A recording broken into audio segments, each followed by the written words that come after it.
உண்மை சம்பவம். இன்னைக்கு நான் உங்ககிட்ட ஒரு ரியலான கோஸ்ட் ஸ்டோரியை பற்றி ஷேர் பண்ணலான்னு வந்திருக்கேன். இது எங்கே நடந்துச்சு நீங்கள் பார்த்தீங்கன்னா, ஆப்ரேஷன் தியேட்டரில் செவிலியர் வேலை செய்கிறவருக்கு நடந்த விஷயம்.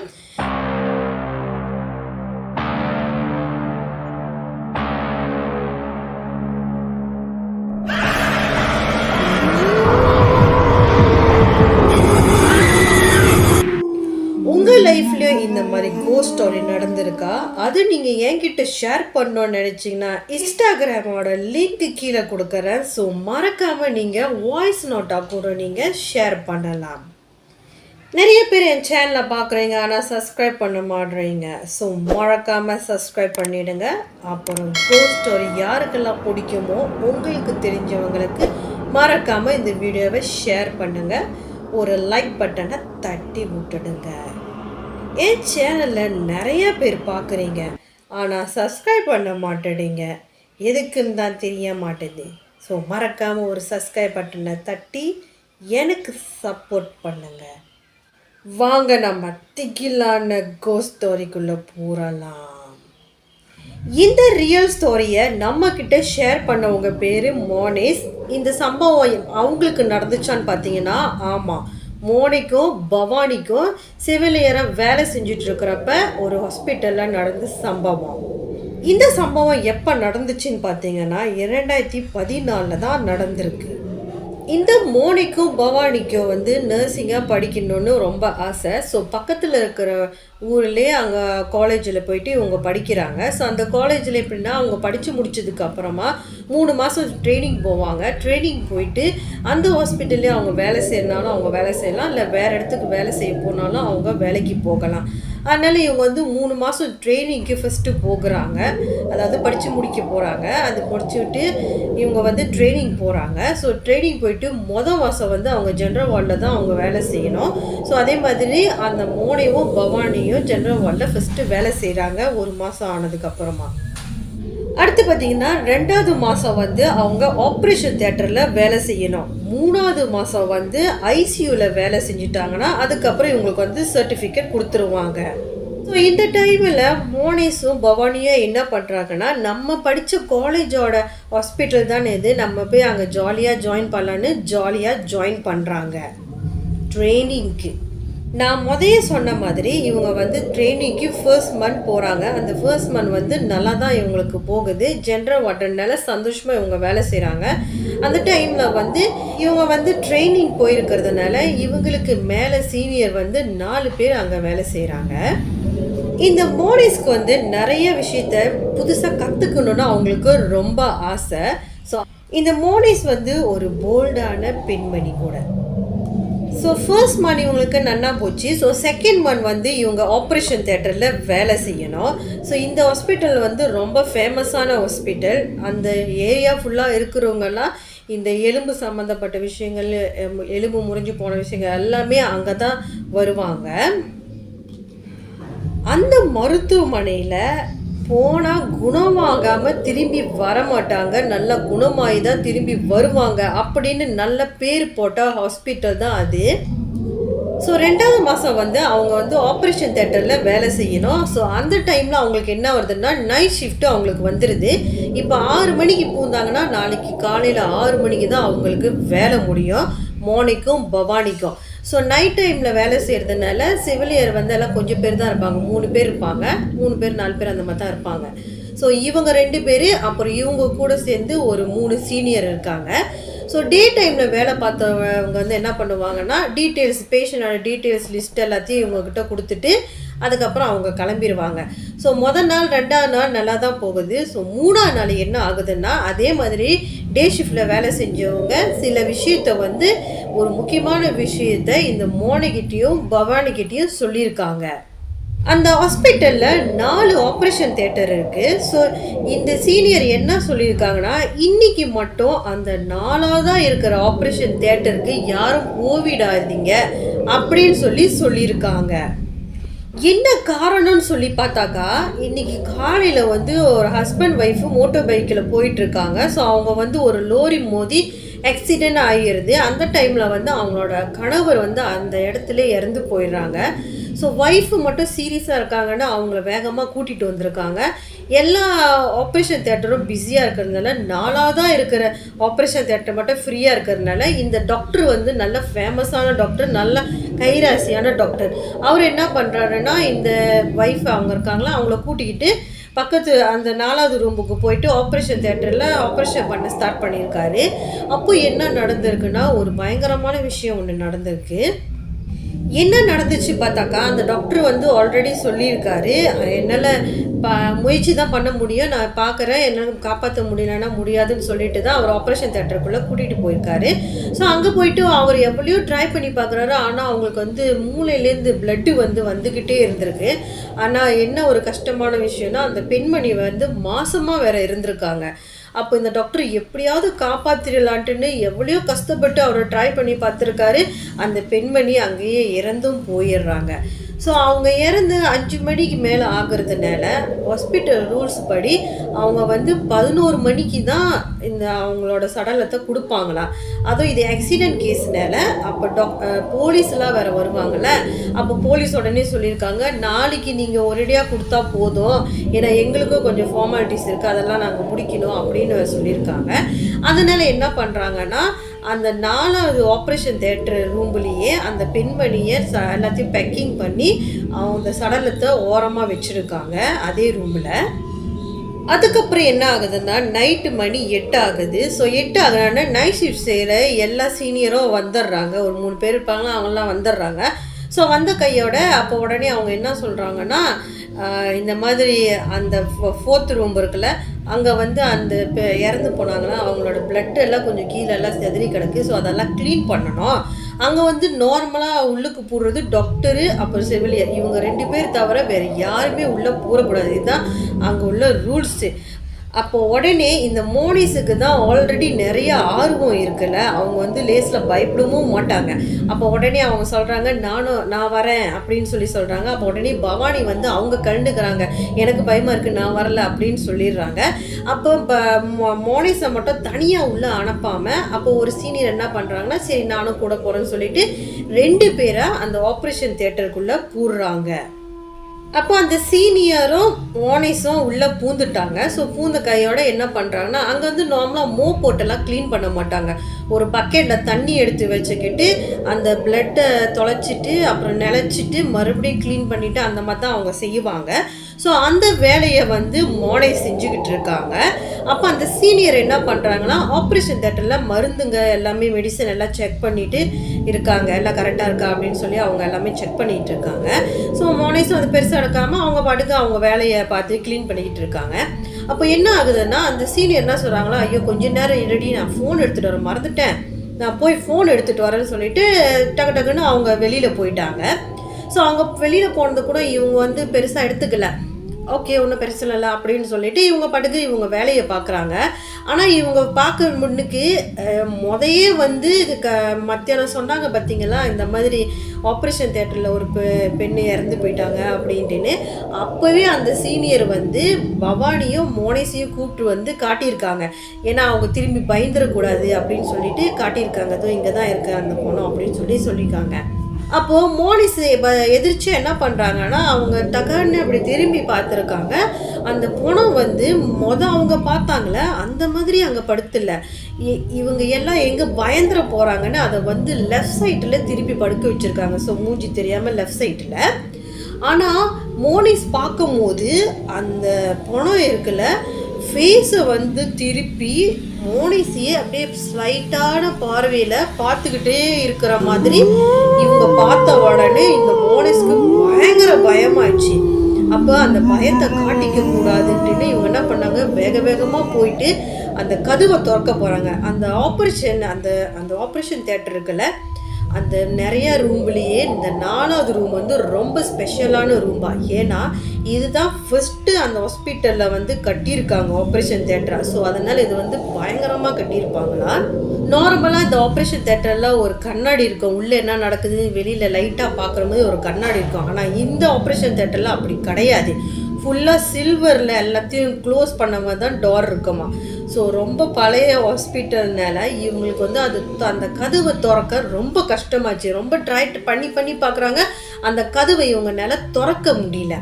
அப்போ உடனே இவங்க என்ன பண்ணாங்கன்னா, பயப்படாமல் இவங்க அப்படியே போயிட்டு அந்த மெடிசன்லாம் செக் பண்ணிகிட்டு இருந்தாங்களே அந்த சீனியரு, அந்த இடத்துல போயிட்டு இவங்களும் சும்மா அந்த மெடிசனை செக் பண்ணுற மாதிரி சீன் போட்டுக்கிட்டு இருந்திருக்காங்க. அப்போது ஒரு பயங்கரமான விஷயமும் அவங்களுக்கு நடக்குது. இந்த மோனிஸ் அந்த மருந்தெல்லாம் அடுக்கி வச்சுட்டு இருந்தாங்களே, அந்த டைம் என்ன நடக்குதுன்னா, நார்மலாக ஒரு ஆப்ரேஷன் தேட்டரில் வந்து ஆப்ரேஷன் பண்ணி முடிச்சுட்டு ஒரு ரெக்வயர் ரூம்புன்னு சொல்லி ஒன்று இருக்கும். ஒரு சின்னதாக ஒரு ரூம் வச்சுருப்பாங்க, அப்சர்வேஷனில் வச்சுருப்பாங்க அந்த பேஷண்ட் எப்படி இருக்காங்க கொஞ்சம் செக் பண்ணுறதுக்கு. ஸோ அந்த ரூம்பு வெளியில் அந்த ரூம்குள்ளே வந்து யாரோ அழுகிற மாதிரி ஒரு சத்தம் வந்து இவங்களுக்கு கேட்டுடுக்கு. அப்போ அதையும் இவங்க வந்து பெருசுப்படுத்தாமல், மேபி ஹாஸ்பிட்டல்னால் நிறைய பேஷண்ட் இருப்பாங்க, அவங்களோட ஃபேமிலி மெம்பர்ஸ் வந்து அழுந்துக்கிட்டு இருப்பாங்க அப்படின்னு இவங்க நினச்சிக்கிட்டு வேலையை பார்த்துக்கிட்டு இருந்திருக்காங்க. அந்த டைமில் மோனிஸுக்கு லைட்டாக ஒரு விஷயம் வந்து சிங்க் ஆச்சு. ஏன்னா இந்த ஆப்ரேஷன் தேட்டரில் உள்ளேருந்து வெளியில் சத்தம் கேட்காது, வெளியிலேருந்து உள்ளே சத்தம் கேட்காது, ஒரு காற்று கூட உள்ளே பூராது. அப்படி இருக்கிற இந்த ஆப்ரேஷன் தேட்டரில் எப்படி ஒரு பொம்பளை அழுகுற மாதிரி சத்தம் கேட்கும் அப்படின்னு சொல்லி இவங்களுக்கு பயங்கர ஃபீல் ஆயிடுச்சு. அப்புறம் இவங்க என்ன நினைக்கிறாங்க, இது கண்டிப்பாக அந்த இறந்து போன அந்த சடலத்துலேருந்து தான் சத்தம் வருது அப்படின்னு இவங்க நினச்சிக்கிட்டு இவங்க அப்படியே அந்த சைட்டு லைட்டாக திரும்பி பார்க்குறாங்க. அங்கே என்ன நடந்திருக்குன்னா, அந்த அரை கண்ணாக தெரிஞ்சிச்சுல, அந்த அரை கண்ணு அப்படியே கொஞ்சம் கொஞ்சமாக திறந்து முழுசாக நம்ம மோனிஸை பார்க்குது. இதெல்லாம் எப்படி நடக்கும், இதெல்லாம் சாத்தியமே கிடையாது அப்படின்னு தெரிஞ்சுக்கிட்டு இந்த மோனிஸ் வந்து பயங்கரமாக கத்தி அழுக ஸ்டார்ட் பண்ணிட்டாங்க. ஃபோன் எடுக்க போன அந்த சீனியரும் அவள் தான் பிளட்டை தொடச்சிட்டால, எப்படி இருந்தாலும் அவள் வந்துடுவா அப்படின்னு சொல்லிட்டு அடுத்தடுத்த வேலையை ஸ்டார்ட் பண்ணியிருக்காங்க, அவங்களும் செய்ய ஸ்டார்ட் பண்ணிட்டாங்க. அதுக்கப்புறம் என்னாச்சுன்னா, இவங்க மோனிஸ் வந்து ரொம்ப நேரம் வெயிட் பண்ணிகிட்டே இருக்காங்க. அப்போ அவங்களுக்கும் தெரிஞ்சிச்சு, இனிமேலும் நம்ம இங்கே இருக்கக்கூடாது, எப்படியாவது வெளியே போவோம், நம்ம ட்ரை பண்ணணும் அப்படின்னு சொல்லி நினச்சிட்ருக்காங்க. அதுக்கப்புறம் அவங்களுக்கு வந்து ஒன்றும் பண்ண முடியல, அங்கே எப்படி வெளியாகிறது, எனக்கு அதுவும் திறக்க மாட்டேது, என்ன பண்ணுறது தெரியல. அப்போது நார்மலாக எல்லா ஹாஸ்பிட்டல்லையும் வந்து ஒரு இது இருக்கும். நீங்கள் எல்லாமே இந்த கமல் படம் பார்த்துருப்பீங்க, அந்த ஒரு பாடியை டிஸ்போஸ் பண்ணுறதுக்கு அவங்க பஞ்சதந்திர படத்தில். ஸோ அந்த ஒரு இது லாண்ட்ரிக்குள்ளே இறங்குவாங்கள, அந்த மாதிரி எல்லா ஹாஸ்பிட்டல்லையுமே இருக்கும். அது வந்து இந்த ஹாஸ்பிட்டல்லையும் இருக்குது, அந்த ஆப்ரேஷன் தேட்டர் பக்கத்து அந்த ஆப்ரேஷன் தேட்டருக்குள்ளே இருக்குது. அப்போ இந்த மோனிஸ் என்ன பண்ணுறாங்கன்னா, சரி அது வழியாக குதித்து நம்ம எப்படியாவது லாண்ட்ரிக்கு போயிடலாம் அப்படின்னு சொல்லி முடிவெடுக்கிறாங்க. ஆனால் அதில் என்ன சிக்கல்னா, அந்த பெண்மணியோட சடலம் வச்சுருக்காங்களே, அது வந்து அந்த சைட்டில் தான் வச்சுருக்காங்க பக்கத்துலேயே. அப்போ இவங்க என்ன பண்ணுறாங்கன்னா, மனசில் தைரியத்தை வர வச்சுக்கிட்டு எப்படியாவது போயிடணும் அப்படின்னு அந்த இடத்த நோக்கி நடந்து போய்கிட்டே இருக்காங்க. நடந்து போக போக போக அந்த பெண்மணியோட குரல் அழுகை சத்தம் வந்து அதிகமாகிக்கிட்டே இருக்குது, ரொம்ப வேகமாக அழுந்துக்கிட்டே இருக்குது. இமேஜிங் பண்ணி பாருங்கள், இந்த மாதிரி உங்களுக்கு நடந்தால் எப்படி இருக்கும். அப்போ இந்த மோனிஸ்க்கு வந்து தெரிஞ்சிச்சு, இது எல்லாமே அந்த பெண்மணியோட வேலை தான் அப்படின்னு, அந்த ஆத்மாவோட வேலை தான்ட்டுன்னு இவங்க வேகமாக போகிறாங்க. வேகமாக போயிட்டு அந்த அந்த பாக்ஸ் மாதிரி இருக்கும்ல, அதுக்குள்ளே இவங்க குதிச்சிடுறாங்க. ஸோ அது எப்படின்னா, அது கீழெல்லாம் சில்வராக இருக்கும், அதில் நம்ம உட்காந்தாலே போதும் சர்றடி கீழே போயிட்டு லாண்ட்ரியில் போய் விழுந்துடலாம். ஸோ அதே மாதிரி இவங்களும் மேலே உட்காந்துட்டு சர்ன்னு போயிட்டு அங்கே போய் ஒத்துன்னு விழுவுறாங்க. ஸோ அங்கே போய் விழுந்ததை வந்து அந்த லாண்ட்ரியில் வேலை செய்கிற 2 வயசான பாட்டிம்மா பார்த்துட்றாங்க. என்னம்மா தவறாக வந்து விழுந்துட்டியா அப்படின்னு சொல்லி கேட்குறாங்க. அப்போ அவங்க உடனே, இல்லை இந்த மாதிரி பிளட்டை க்ளீன் பண்ணிக்கிட்டு இருந்தேன், ஸோ அப்படியே கதவு லாக் ஆச்சு, அதான் வர முடியல அப்படின்னு சொல்லி சமாளிச்சுட்டாங்க. நடந்த உண்மையை வந்து இவங்க சொல்லலை, ஏன்னா வெளியில் சொன்னால் அப்புறம் பிரச்சனை ஆயிரும், அப்படி பயந்துருவாங்க, இவங்க நினைக்கிறாங்க அவங்களாம் பயந்துருவாங்கன்ட்டுன்னு அப்படின்ட்டுன்னு. அப்போ இவங்க வந்து வெளியில் இறங்கி வராங்க. அப்போது அந்த ஃப்ளோரில், கிரவுண்ட் ஃப்ளோரில் வந்து அந்த லாபியில் வந்து நார்மலாக ஒரு செக்யூரிட்டி இருப்பாங்க, அவர் வந்து காஃபி வச்சு குடிச்சிட்ருப்பார். அப்போ இந்த பாட்டிமா என்ன பண்ணுறாங்கன்னா, அவர்கிட்ட போய்ட்டு கொஞ்சம் காஃபி வாங்கி இந்த பிள்ளைகிட்ட கொடுத்துட்டு குடிக்க சொல்கிறாங்க. குடிச்சிட்டு அதுக்கப்புறம் அவங்க கொஞ்சம் சாந்தமானோன்னு எனக்கு தெரிஞ்சிருச்சு, ஆனால் அவங்க பயத்தில் தான் இருக்காங்க அப்படின்னு. அப்புறம் கொஞ்சம் நார்மல் ஆனோன்னே கேட்குறாங்க, என்ன நடந்துச்சு அப்படின்னு சொல்லி கேட்குறாங்க. அப்போ மோனி வந்து உள்ளே நடந்த எல்லா விஷயத்தையுமே அப்படியே சொல்கிறாங்க. இது மோனிஸ் சொல்கிறத கேட்டுட்டு அந்த 2 பாட்டிமாக்கும் சேர்த்து அந்த செக்யூரிட்டிக்கும் பயங்கர பயமாச்சு. அதுக்கப்புறம் அவங்க என்ன சொல்கிறாங்கன்னா, நீ இதே ட்ரெஸ்ஸோடு நீ வெளியில் போனோன்னா உன்னை கண்டிப்பாக டிஸ்மிஸ் பண்ணிடுவாங்க, அப்புறம் இங்கே நடந்த விஷயத்தை நீ சொன்னாலும் பெரிய பிரச்சனையே ஆயிரும், அதனால உன்னை கேமராவுக்கு தெரியாமல் தான் உன்னை கூட்டிகிட்டு போய் உனக்கு அந்த நார்மல் சட்டை மாற்றி கூட்டிகிட்டு வரணும் அப்படின்னு சொல்லி என்னமோ சொல்லிட்டு இருக்காங்க. நார்மலாக அந்த ஆப்ரேஷன் தேட்டருக்குள்ளே போனால் வேறு சட்டை போடணும், அப்புறம் கதவு திறந்து வெளியில் வந்தானே வேறு சட்டை மாற்றிட்டு தான் வெளியில் வரணும். இவங்க தான் அந்த கதவு வெளியாக வராமல் லாபி வெளியாக வந்தனால அது தப்பாக போச்சு பார்த்தீங்களா. அப்போ உடனே அந்த செக்யூரிட்டி என்ன பண்ணுறாருன்னா சரின்ட்டுன்னு கேமராவுக்கு தெரியாமல் ஒரு ஐசியூ போகிற சீக்கிரம் ரூம் இருக்கா, அந்த ரூம் வெளியே இவங்களை நேராக கூட்டிகிட்டு போயிட்டு அந்த கீழே போயிட்டு அங்கே உள்ள ஒரு செவிலியர்கிட்ட போய் கொடுக்குறாங்க இந்த பெண்மணியை, மோனிசம் வந்துருச்சு இப்படி அப்படின்னு சொல்லி சொன்னானே. அப்போ அவங்க உடனே திட்டி விட்டு இப்படியே நீ வந்தனா உன்னை டிஸ்மிஸ் தான் பண்ணுவாங்க அப்படின்னு சொல்லிட்டு அவங்க திட்டி விட்டுட்டு அப்படியே ஓரமாக கேமராவுக்கு தெரியாமல் கூட்டிகிட்டு போயிட்டு அவங்கள யூனிஃபார்ம் மாற்ற வைக்கிறாங்க. அதுக்கப்புறம் இந்த மோனிஸ் என்ன பண்ணுறாங்கன்னா நம்ம போயிட்டு அந்த சீனியரை போய் பார்த்துட்டு அவங்ககிட்ட கேட்போம் ஏன் அவங்க திரும்பி வரல அப்படின்னு சொல்லி கேட்போன்னு சொல்லிட்டு இவங்க அப்படியே போயிட்டு அந்த சீனியர்கிட்ட போய் கேட்குறாங்க. அவங்க உடனே கேஷுவலாக இருக்காங்க. ஓ இப்போ தான் வந்தியா அப்படின்னு சொல்லிட்டு அவங்க கேஷுவலாக இருக்காங்க. ஏன்னா அவங்களுக்கு தெரியாத உள்ளே என்னெல்லாம் நடந்துச்சுன்ட்டுன்னு. அப்போ உடனே மோனி சொல்கிறாங்க என்னக்கா இப்படி பண்ணிட்டீங்க, நீங்கள் வரேன்னு சொல்லிட்டு வரவே இல்லை, டோர் வேறு லாக் ஆச்சு, என்னால் வெளியிலே வர முடியல, லாபி வெளியாக குதிச்சு இப்போ நான் வெளியில் வந்திருக்கேன் அப்படின்னு சொல்லி சொன்னேன்னா அப்போ அவங்களும் மற்ற சீனியர்லாம் இருக்காங்களா. அப்போ அவங்க சொல்கிறாங்க இல்லையே அப்படி அதுக்கெல்லாம் வாய்ப்பே இருக்காது, கதவு நல்லா திறக்கலாமே அப்படின்னு சொல்லி சொல்கிறாங்க. அதுக்கப்புறம் என்ன பண்ணுறாங்கன்னா சரின்னு இவங்க 4 பேருமே அங்கே போகிறாங்க. போயிட்டு அந்த கதவு திறந்து பார்ப்போம் அப்படின்னு சொல்லிட்டு ஸோ கதவை திறக்கிறாங்க. கதவு ஈஸியாக திறந்துருச்சு. ஆனால் கதவு திறந்த உடனே அங்கே ஒரு பயங்கர ஷாக்கிங்கான இன்னொன்று பார்க்குறாங்க. அங்கே என்ன ஷாக்கிங்காக நடந்திருக்குன்னா நம்மளோட மோனிஸ் வந்து அந்த ஸ்ட்ரெச்சரில் இருக்கிற அந்த சடலத்தை வந்து நவுத்தி வச்சுட்டு அதுக்கப்புறமா தானே இவங்க குதிச்சாங்க. ஆனால் அங்கே இவங்க பார்க்கும்போது எப்படி இருக்குன்னா அந்த சடலம் இருக்குல்ல அது வந்து அப்படியே அந்த ஸ்ட்ரெச்சரை விட்டு கீழே வந்து உளுந்து கிடக்குது, அப்படியே குப்புற உளுந்து கிடக்குது. அதை பார்த்தோன்னா எல்லாத்துக்கும் பயங்கர ஷாக் ஆயிடுச்சு. அப்புறம் அந்த அவங்க அந்த ஆப்ரேஷன் பண்ணி வச்சுருந்தனால அது கீழே விழுந்தான மறுபடியும் பிளட்டெல்லாம் கொஞ்சம் எல்லாமே கீழெல்லாம் செதறி கண்ட மாதிரி அசிங்கமாக ஆயிடுச்சு. அப்போ உடனே அந்த மோனிஸை தான் அந்த சீனியர் எல்லாமே பிடிச்சி திட்டுறாங்க. இப்போ நம்ம என்ன தான் பண்ணுறது, இது அந்த பணத்தை வந்து நம்மளால் தூக்க முடியாது, சரியான வெயிட்டாக வேறு இருக்கும் அப்படின்ட்டுன்னு. அப்போ உடனே இவங்க என்ன பண்ணுறாங்கன்னா அந்த ஆப்ரேஷன் பண்ண டாக்டருக்கு வந்து கால் பண்ணுறாங்க. அந்த டாக்டர் வந்து வீடு 5 நிமிஷம் தான் பக்கத்தில் தான் இருக்கார். ஸோ இவங்களும் கால் பண்ணாங்கன்னா சரின்ட்டுன்னு அவரும் வந்துட்டார். ஸோ வந்துட்டு அவரும் மறுபடியும் ரீபேக் பண்ணி அங்கே ஓரமாக வச்சுட்டாரு. ஸோ நல்ல மனுஷன் போல் திட்டலை, அவர் உண்மையிலே நல்லவரா. ஸோ உடனே எல்லாம் க்ளீன் பண்ணி அங்கே வச்சுட்டு யாரும் இதுக்குள்ளே பூராதீங்க அப்படின்னு சொல்லிட்டு அவர் கிளம்பிட்டாரு. ஆனால் மோனிஸுக்கு மட்டும் மனசில் 1000 கேள்விகள். நான் நவிச்சி தானே வச்சேன், எப்படி அது உளுந்துருக்கும் ஒன்றும் தெரியலையேன்னு அவங்களும் சைட்டு மனசால குழம்பிக்கிட்டு இருக்கிறாங்க. அதுக்கப்புறம் நார்மலாக என்ன நடக்குதுன்னா அவங்க சாப்பாடெலாம் எடுத்து வந்திருப்பாங்கள்ல. ஸோ அதை வந்து சாப்பிட்றதுக்காண்டி ஒரு நார்மலாக ஒரு 8 மணிக்கு இந்த மாதிரிலாம் சாப்பிடுவாங்களா. ஆனால் இந்த கேஸ் நடந்ததுக்கு அப்புறமா இவங்க சாப்பிட்றதுக்கு மணி 11 ஆச்சு. அப்போ மற்ற எல்லா சீனியர் இவங்க எல்லாமே உட்காந்து ஒன்றா தான் சாப்பிடுவாங்களா. ஸோ சாப்பிட்ற டைமில் எல்லா தர சாப்பாடும் நல்லா இருக்கா. ஆனால் இந்த மோனிஸோட சாப்பாடு மட்டும் அது அப்படியே கெட்டு போன மாதிரி ஆயிடுச்சா. ஸோ அதை வந்து பெருசுப்படுத்தாமல் மற்ற சீனியர்லாம் எல்லாம் எடுத்து வந்துருக்காங்க சாப்பாடு எல்லாம் ஷேர் பண்ணி சாப்பிட்றாங்க. ஸோ நார்மலாக நைட் ஷிஃப்ட்டில் இவங்க என்ன பண்ணுவாங்கன்னா அந்த மருந்தெல்லாம் எடுத்து வைக்கிறது, அப்புறம் அந்த பிளட்டு துடைக்கிறது, இந்த மாதிரி எல்லாம் க்ளீனிங் இதெல்லாமே செஞ்சு முடிச்சுட்டாங்கன்னா பெரும்பாலும் அவங்களுக்கு வந்து வேலை இருக்காது.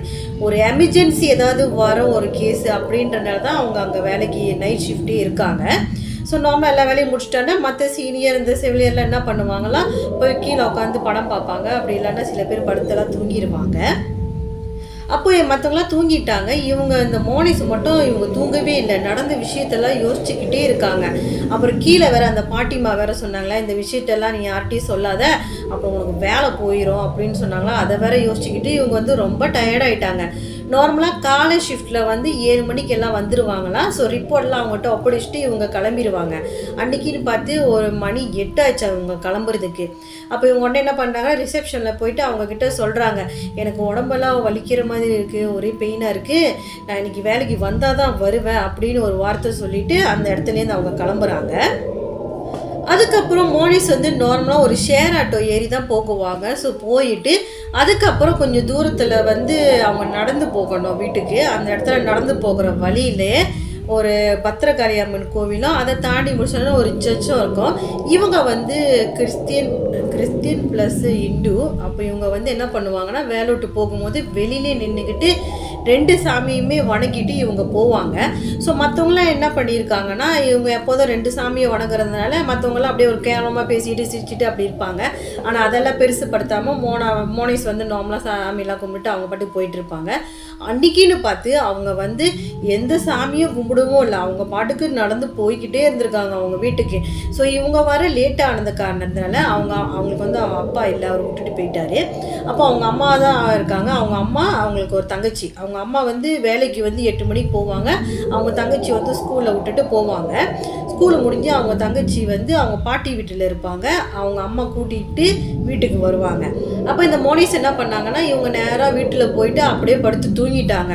ஸோ அப்படியே படுத்தவங்க தான் அவங்க அம்மாவும் தங்கச்சி வர்ற வரைக்கும் அவங்க எணிக்கவே இல்லை. நைட் ஆயிடுச்சு, வீடெல்லாம் இருட்டாக இருக்குது. அப்போ அவங்க அம்மாவுக்கு வந்து தெரிஞ்சிருச்சு இவங்க வந்து வேலைக்கு போகலை அப்படின்னு. அப்போ அவங்க அம்மா வேலை விட்டு வீட்டுக்கு வந்த கையோட அவங்க என்ன பண்ணாங்கன்னா, அவங்க எழுப்பி விட்டு கேட்டாங்க, என்னாச்சு ஏன் வேலைக்கு போகல அப்படின்னு சொல்லி கேட்டிருக்காங்க. அப்போ உடனே இவங்க மோனே சொல்லியிருக்காங்க, இல்லைம்மா எனக்கு உடம்பு ரொம்ப சரியில்லை, அதனால தான் நான் போகலன்ட்டுனே. அப்போ வேலைக்கு சொன்னியா அப்படின்னு சொல்லி கேட்டதுக்கு, இல்லை காலையே ஒரு வார்த்தை சொல்லிட்டேனே. அப்போ அவங்க அம்மா சொல்கிறாங்க, இல்லை நீ மறுபடியும் ஒருக்கா கால் பண்ணி அவங்ககிட்ட சொல்லிவிடு அப்படின்னு சொல்கிறாங்க. அப்போ உடனே மோனே சொல்கிறாங்க, இல்லைம்மா எனக்கு டயர்டாக இருக்குது, நீனே கால் பண்ணி சொல்லுங்கன்ட்டுன்னு. அப்போ மோனேஸோட அம்மா வந்து ஹாஸ்பிட்டலில் நல்லா தெரியும் எல்லாத்தையும். அப்போ இவங்களும் ரிசப்ஷனுக்கு கால் பண்ணி சொல்கிறாங்க, இந்த மாதிரி உடம்பு சரியில்லை, அவன் வரல அப்படின்னு சொல்கிறாங்க. அப்போது ரிசப்ஷனில் சொல்கிறாங்க, இல்லை பரவாயில்ல, அவங்க ஒரு 2-3 நாள்னாச்சும் லீவ் எடுத்துகிட்டு வரட்டும், ஒன்றும் பிரச்சனை இல்லை, அவங்க வந்து ரொம்ப பயந்துருக்காங்க, ஸோ அவங்கள பார்த்துக்குங்க அப்படின்னு சொல்லி வைக்கிறாங்க. ஆனால் அப்போ வந்து நார்மலாக வந்து எப்படின்னா, அங்கே வந்து யார்கிட்டையுமே இவங்க ஷேர் பண்ணலையே, அந்த பாட்டிமா கிட்ட தானே சொன்னாங்க. எப்படி ரிசப்ஷன் தெரியும்ட்டுன்னா, இந்த பாட்டிமா இருக்காங்களா, அவங்க இப்போ அந்த டைமில் இன்னும் இவ வரலையே இன்னும் வேலைக்கு அப்படின்னு சொல்லி பேசிகிட்டு இருக்கிற அந்த டைமில் வந்து இந்த பாட்டிமா வந்து போய் சொல்லியிருக்காங்க, அவள் வந்து நேற்று இந்த மாதிரிலாம் நடந்துச்சு, அவள் பயந்துட்டா, ஸோ அவளை டிஸ்டர்ப் பண்ணாதீங்க, ஒரு 2-3 நாள் லீவ் எடுத்துக்கிட்டோம் அப்படின்னு சொன்னானே. சரின்ட்டுன்னு அந்த பாட்டிமா அப்போ தான் அந்த ரிசப்ஷனில் உள்ளவங்களுக்கும் தெரிஞ்சிருக்கு இந்த பாட்டிமா சொல்லிட்டாங்க அப்படின்ட்டுன்னு. அப்போ உடனே அவங்க அம்மாவும், என்னம்மா என்னமோ ரொம்ப பயந்துட்டியாமே, என்ன ஆச்சு அப்படின்னு சொல்லி கேட்குறாங்க. அப்போ மோனேஸ் வந்து நடந்த எல்லா விஷயத்தையுமே அவங்க அம்மாக்கிட்டேயும் சொல்கிறாங்க. சொன்னானே அவங்க ரொம்ப பயந்துட்டாங்க. அவங்க அம்மா கிறிஸ்டினால அவங்க உடனே என்ன பண்ணுறாங்கன்னா, உடனே ப்ரே பண்ண ஆரம்பிச்சிட்டாங்க. ஸோ ப்ரே பண்ணி முடிச்சுட்டு அதுக்கப்புறம் என்ன சொல்கிறாங்கன்னா, இந்த ஹாஸ்பிட்டல் சட்டையெல்லாம் கழட்டி கொடு, அதெல்லாம் துவச்சி போட்டுடலாம், நீ போய் குளிச்சுட்டு வா, நான் வெந்நீர் போட்டு வச்சுருக்கேன் அப்படின்னு சொல்கிறாங்க அவங்க அம்மா. சரின்னு இவங்கள கழட்டிட்டு இவங்க குளிக்கிறதுக்கு போகிறாங்க. அப்போ உடனே அவங்க அம்மா, சரி நம்ம போய் முதுகு தேய்ச்சி விடுவோம், ரொம்ப பெயினில் இருப்பா, பயந்துட்டு இருக்கா, போவோம்னு சொல்லிட்டு இவங்க அம்மா போய் பார்க்குறாங்க. அவங்க அம்மா போனோன்னா அவங்களுக்கு வந்து ஒரு பயங்கர ஷாக் ஆச்சு. என்ன ஆச்சுன்னா, இவங்களோட முதுகில் வந்து யாரோ கீறி விட்ட மாதிரி, நகைக்கீரல் மாதிரி இருந்திருக்குது. ஸோ அப்படி இருக்கிற சொன்னான்னா, அப்போ உடனே மோனிஸ்க்கு என்ன தோணுதுன்னா, அதான் அந்த லாண்ட்ரிக்குள்ளே குதிச்சாங்களே, அதுதான் லைட்டாக சில்வரில் தானே இருக்குது, அது எதுவும் பெயினாலாம் ஆகாது, குதித்த உடனே அழகாக கீழே போயிட்டு இறங்கிடலாம். அப்போது அதுதான் கீறி விட்டுருக்கு போலாமா அப்படின்னு சொல்கிறாங்க. அப்போ அவங்க அம்மாவுக்கு வந்து, இல்லை அதெல்லாம் இருக்காது, எனக்கு சரியாக படலை அப்படின்னு சொல்லி அவங்க அம்மா சொல்கிறாங்க. அதுக்கப்புறம் என்ன ஆகுதுன்னா, அவங்க அம்மா வந்து சரின்னு பெருசுப்படுத்தாமல் விட்டுடுறாங்க. அதுக்கப்புறம் மறுநாள் காலையில் எணிக்கிறாங்க. அப்போ வந்து இவங்களால எணிக்க முடியல, ரொம்ப பெயினாக இருக்குது அப்படின்னு சொல்லிட்டு படுத்தே இருக்காங்க. அப்போ அவங்க அம்மாவும் தங்கச்சியும் வேலைக்கும் ஸ்கூலுக்கும் போயிட்டாங்க.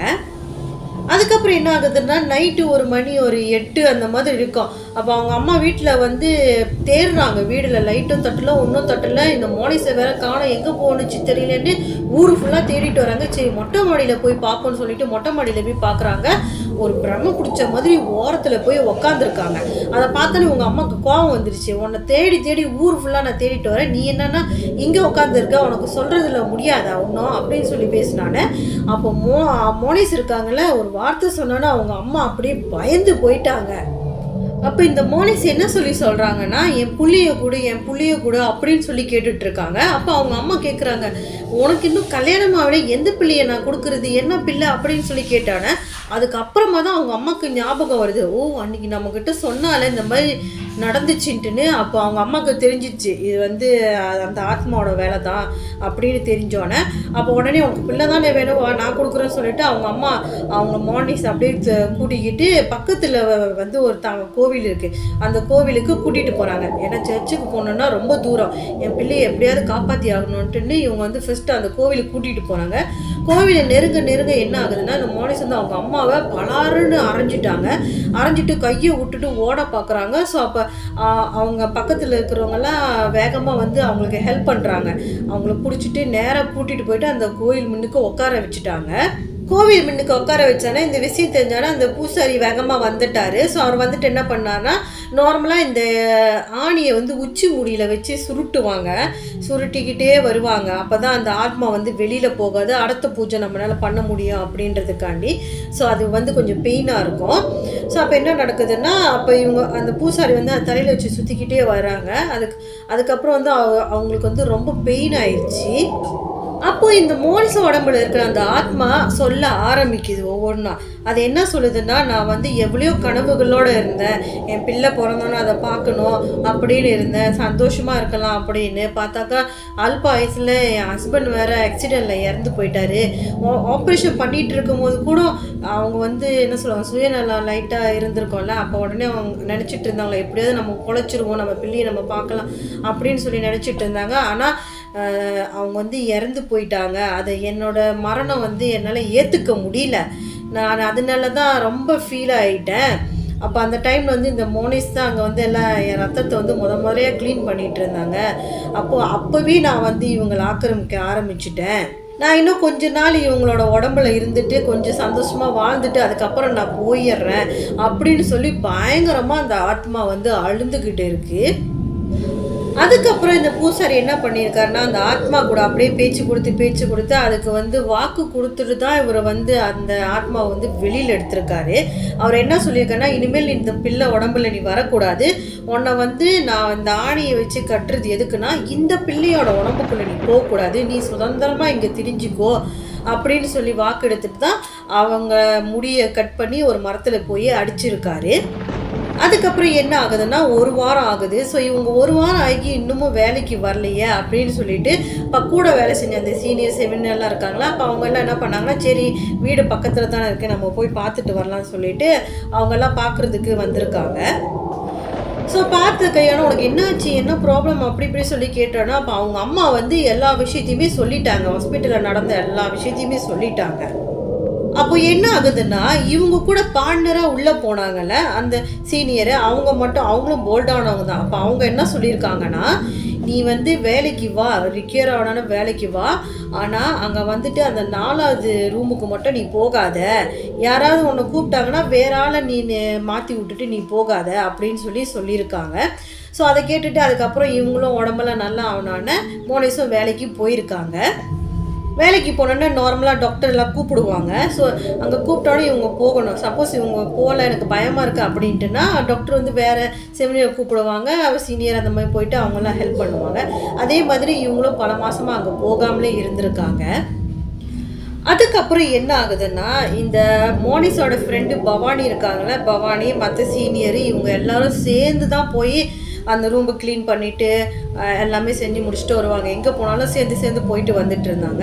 அதுக்கப்புறம் கொஞ்சம் நாள் ஆகினதுக்கப்புறமா இவங்களுக்கு வந்து தனியாக போக வேண்டிய சூழ்நிலை வந்துருச்சு. யாருக்கு? இந்த பவானிக்கு. ஸோ பவானிக்கு அதே என்னது ஆப்ரேஷன் தியேட்டர் 4ல் வந்து இவங்க போய் ஆகணும். ஆனால் இவங்க வந்து என்ன பண்ணிட்டாங்கன்னா, அந்த ஆப்ரேஷன் தியேட்டருக்குள்ளே பூராமல் அந்த பக்கத்தில் ரிக்கவர் ஆகிறன்னு ஒரு ரூம் இருந்துச்சு, அந்த ரூம் வந்து க்ளீன் பண்ண போகிற சூழ்நிலையே ஆயிடுச்சு. அப்போ இவங்களும் சரி வேறு வழி இல்லாமல் போயிட்டாங்க. பவானியும் போயிட்டு அந்த இடத்த வந்து க்ளீன் பண்ணிகிட்டு இருக்காங்க. பயந்துக்கிட்டே அந்த இடத்த லைட்டாக க்ளீன் பண்ணிக்கிட்டே இருக்காங்க. டக்குன்னு ஒரு அழுக குரல் வந்து அவங்களுக்கு கேட்டிருக்கு. கேட்டோன்னே இவங்க பயந்துட்டு வேகமாக வெளியில் வந்து பார்க்குறாங்க. வெளியில் பார்த்துட்டு இவங்க ஒன்றும் இல்லையே, சரி மனப்பிரமம் போலன்னு சொல்லிட்டு மறுபடியும் உள்ளே போயிட்டு க்ளீன் பண்ணுறாங்க. க்ளீன் பண்ணோன்னே யாரோ இவங்களோட ஒரு காலை பிடிச்சி சர்ன்னு இழுத்த மாதிரி இவங்களுக்கு ஃபீல் ஆயிருக்கு. அவங்க என்ன பண்ணுறாங்க, டக்குன்னு வெளியில் வந்து ஓடி வந்துட்டாங்க. அதுக்கப்புறம் இவங்க என்ன பண்ணுறாங்கன்னா, ஹாஸ்டலுக்கு போயிட்டு நம்ம மோனிஸ்க்கு வந்து கால் பண்ணி சொல்லியிருக்காங்க, இந்த மாதிரி நடந்துச்சு அப்படின்னு சொன்னாங்க. அப்போ வந்து மோனிஸ் சொல்லியிருக்காங்க, அந்த எனக்கு பண்ணிச்சில அந்த பெண்மணி தான் உன்னையும் ஆக்கிரமிக்க பார்க்குது, நீ அங்கேக்குள்ளெல்லாம் போகாத அப்படின்னு சொல்லி அவங்க சொல்கிறாங்க. ஆனால் இவங்க வந்து அதை வந்து பெருசுப்படுத்திக்கல. ஸோ இவங்க பெருசுப்படுத்திக்காமல் இருந்தானே இன்னும் 2 நாள் சென்று இவங்க தான் மறுபடியும் போயிட்டு அந்த ரூமை க்ளியர் பண்ண வேண்டியதாக வருது. ஸோ வேறு வழி இல்லாமல் இவங்க தான் போய் க்ளீன் பண்ண போகிறாங்க. இருந்தாலும் அங்கேயும் இங்கேயும் பார்த்துக்கிட்டு டக்குன்னு பார்த்துக்கிட்டு அப்படியே க்ளீன் பண்ணிகிட்டு இருக்காங்க. அந்த டைமில் என்ன நடக்குதுன்னா, யாரோ ஒரு பெரிய உருவம், ஒரு பெண் உருவம் வந்து நின்று இவங்களோட 2 காலையும் பிடிச்சி சரன்னு இழுத்துட்டு வெளியில் வருது. எங்கே? அந்த ஆப்ரேஷன் தியேட்டர் இருக்குல்ல 4க்கு இழுத்துட்டு வருது. தரன்னு இழுத்துட்டு வந்த கையோடு இவங்க என்ன பண்ணுறாங்க, வேகமாக கத்திட்டு ஓடிட்டாங்க. ஸோ இவங்க கத்திட்டு ஓடுறத பார்த்தோன்னா மற்ற சீனியரெல்லாம் வந்துட்டாங்க, வெளி மக்கள் எல்லாமும் வேற இருக்காங்க. அப்போ உடனே இந்த பெண் சொல்கிறாங்க, பவானி சொல்கிறாங்க, அந்த அந்த அக்கா தான், அந்த அக்காவோட ஆவி தான் வந்து என்னை அட்டாக் பண்ணுது அப்படின்னு சொல்லி பயங்கரமாக கத்தி அழுகுறாங்க.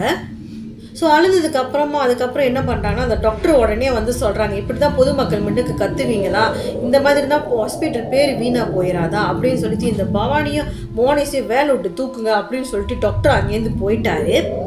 அப்போ இந்த பவானி ஃபேமிலி வந்து நல்ல காசு இருக்கிறவங்க. அப்போ உடனே அவங்க என்ன பண்ணாங்கன்னா, பவானி அவங்க வீட்டுக்கு கால் பண்ணி சொன்னாங்கன்னா அவங்க அம்மா வந்து அவங்கள கையோடு கூட்டிகிட்டு போயிட்டாங்க. ஆனால் மோனிஸ் அப்படி கிடையாது, அவங்களுக்கு அப்பா இல்லாதனால இவங்க தான் வேலை செஞ்சு ஆகணும். எப்படியாவது இந்த 3 மாதம் ட்ரைனிங்கை முடிச்சுட்டு ஃபுல்லாக வேலைக்கு பூந்துட்டோம்னாக்கா நம்ம வீட்டில் சம்பாரித்து நல்லா கொடுக்கலாம் அப்படின்றதுனால பல்லு கடிச்சிக்கிட்டு 3 மாதம் ஆகிற வரைக்கும் இவங்க கண்டினியூவாக அங்கே தான் வேலை செஞ்சிட்ருக்காங்க. அப்படி இப்படி 3 மாதம் கண்டினியூவாக வேலை செஞ்சு முடிச்சுட்டாங்க. சர்டிஃபிகேட்டும் இவங்க வாங்கிட்டு இவங்க வீட்டுக்கு போகிறாங்க. அதுக்கப்புறம் என்ன ஆகுதுன்னா சில மாதங்கள், ஒரு 6 மாதங்கள் வந்து வேலை செய்கிறாங்க, வேறு ஹாஸ்பிட்டலில் போய் வேலை செய்கிறாங்க.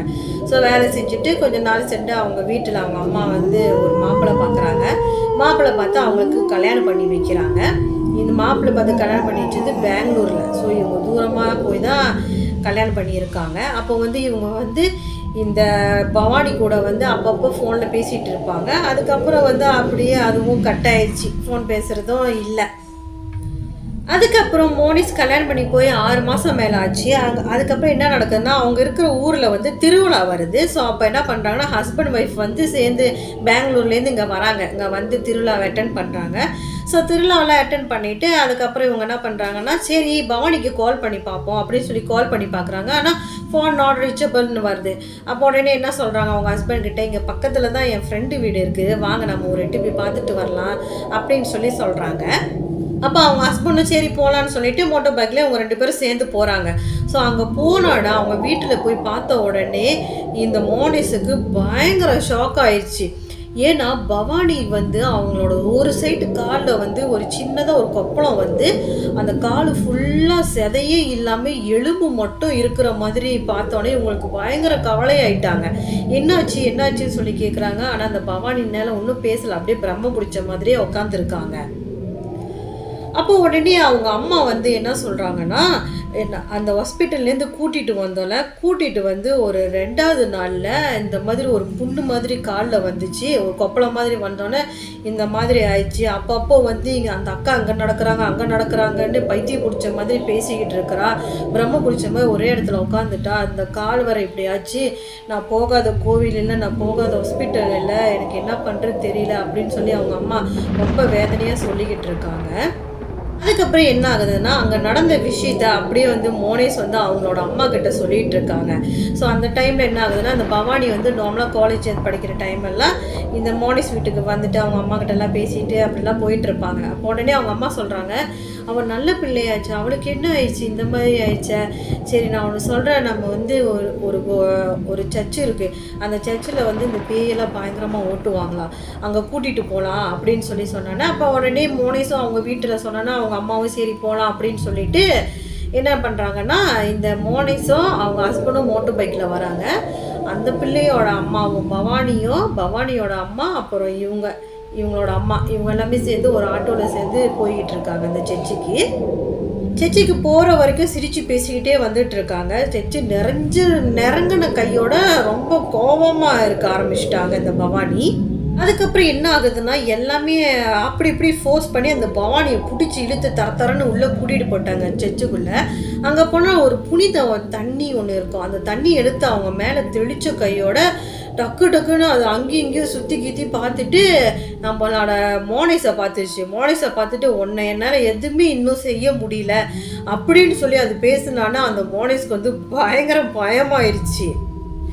இப்போ வந்து மோனிஸ் வந்து மாசமாக இருக்காங்க. உடனே அந்த ஆத்மா என்ன சொல்லுதுன்னா, நீ வந்து நீயும் உன் புள்ள உன் புருஷன்னு சந்தோஷமாக இருக்கீங்க, நான் வந்து இப்படி என் பிள்ளை பிறக்காம நான் கஷ்டப்பட்டுக்கிட்டு இருக்கேன் அப்படின்னு சொல்லி பேசினானே மோனிஸ்க்கு வந்து தெரிஞ்சிச்சு இது அந்த அக்கா தான், அவங்களோட ஆத்மா தான் அப்படின்னு சொல்லி.